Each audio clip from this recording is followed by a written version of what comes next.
ഹൃദയ ശസ്ത്രക്രിയാ ഉപകരണ കുടിശ്ശികയിൽ നിലപാട് ഘടിപ്പിക്കാൻ വിതരണക്കാർ സ്റ്റോക്ക് തിരിച്ചെടുക്കുന്നതിൽ നിന്ന് പിന്നോട്ടില്ലെന്നാണ് തീരുമാനം.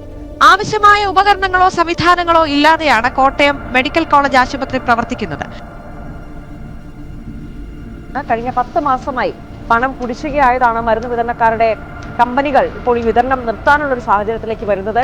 നിലവിൽ 158 കോടിയോളം രൂപയാണ് വിതരണക്കാർക്ക് സർക്കാർ നൽകാനുള്ളത്.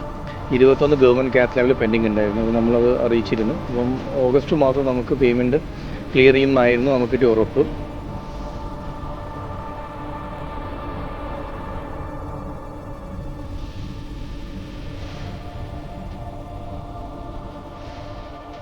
ഉപകരണങ്ങളില്ലാത്തതിനാൽ കോഴിക്കോട് മെഡിക്കൽ കോളേജിൽ ഹൃദയ ശസ്ത്രക്രിയകൾ നിർത്തുന്നു.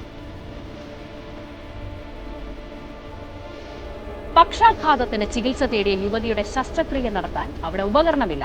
80,000 രൂപയുടെ ശസ്ത്രക്രിയ ഉപകരണം പുറത്തുനിന്ന് വാങ്ങിയ ശേഷമാണ് കോട്ടയം മെഡിക്കൽ കോളേജ് ആശുപത്രിയിൽ ശസ്ത്രക്രിയ നടത്തിയത്. ഈ ശസ്ത്രക്രിയയ്ക്കുള്ള ഉപകരണങ്ങൾ കഴിഞ്ഞ ഒക്ടോബർ മുതൽ ലഭ്യമല്ലെന്ന് ഡോക്ടർ ഹാരിസ് ചിറക്കിൽ വെളിപ്പെടുത്തിയിരുന്നു. രോഗികൾ പിരിവിട്ടാണ് ഉപകരണങ്ങൾ വാങ്ങുന്നതെന്നും വകുപ്പ് മേധാവി വ്യക്തമാക്കിയിരുന്നു.